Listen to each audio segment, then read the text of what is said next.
Our Three Different Worlds by Nicola Winters. Chapter 7. This afternoon was eventful, especially since my parents saw me holding Lucious as if we were dating. I mean, I don't see a problem with dating him, but I'll ask him when he gets fully healed. My parents stared at me the entire time we were walking down the hall. But they finally said something about why they were staring so much. "Why haven't you asked him out yet?" Dad asked with a laugh. "He's injured, and I thought I needed to marry a female," I said awkwardly. "I never knew whether you were accepting of people in LGBTQ. That's a fair assumption, but don't worry about it too much. After all, we like him enough to think he would be a great part of the family as well," Mom said happily. "Thank you guys. You don't have any clue how important this is to me." "Oh yeah, did you guys know Virgil, like, you know how Virgil disappeared 8 years ago?" I asked excitedly. They nodded, and I told them. "We finally found him, and he's not too different. We must see him." Dad said, happy to finally have Virgil back with us. "Yeah. Yeah, he even has his sister with him. You'd probably like to meet her," I said happily.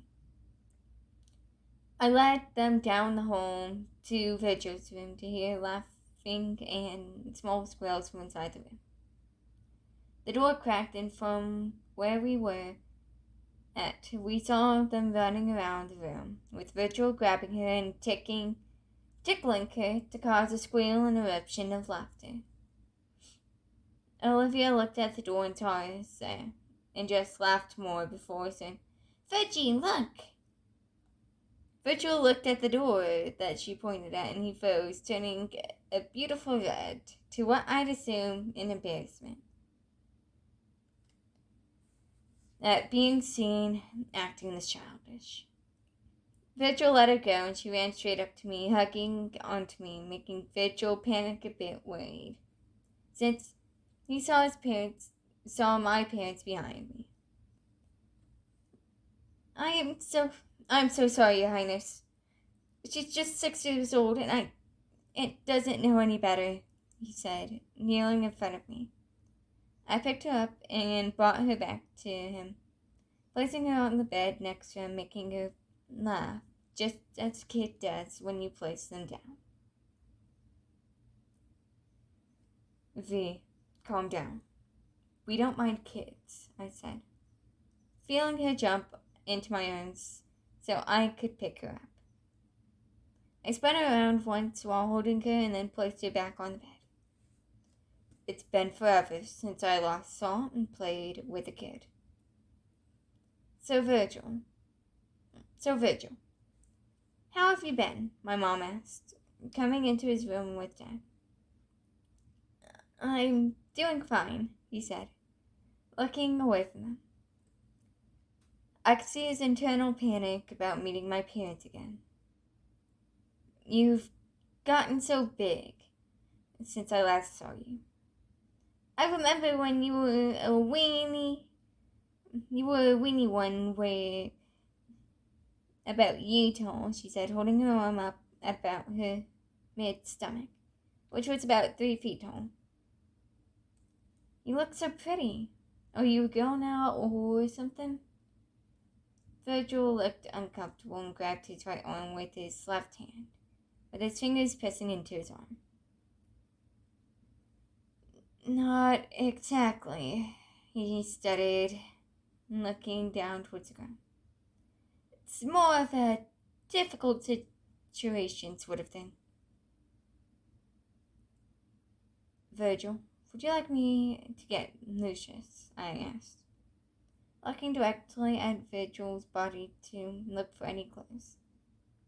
He nodded and tried to look at my parents, try to talk to them, seeming like the same scared kid he was the last time he met them. He's always 1 year younger than us. I walked out the door and straight down the hall to knock on Lucious's door. I heard a groggy movement and realized instead of just a few minutes passing, it was truly an hour. Yeah, Lucious said, half asleep. Sorry for bothering you, but maybe borrow you for a while. I'll make sure to leave you alone afterwards so you can sleep more. Sure. May I have a different ask? He asked, sounding like he was getting up. Sure. What would you like? I heard some footsteps come to the door and with the creak of the door opening a bit before he said, while leaning on the doorframe, may I just have you around for a while so you could get sleep as well? I choked on the shock I was in when he said that due to not expecting him to ever say that, but I responded with, sure. Well, sure. I guess we may have a thing now, huh? It was his turn to be surprised, but he seemed not to be surprised. I guess so. But honestly, I thought you'd be more proper. Well, you'd ask more properly than just asking if we are a thing, he said, opening the door and walking straight out of his room and leaning on the wall outside his door. So may I ask what you'd like me to do? I'd like you to help us make Virgil comfortable, so he may possibly speak to us, I said, a bit anxious. Alright, I'll help you as much as I can, but don't swarm him with questions, please. It can be detrimental to him, Lucious said, getting off the wall. The nap looked like it helped him feel a bit better, but from its room. He still had to be slow, but he seemed at least a bit better, so that's a plus. He started walking to Virgil's room before stopping and turning around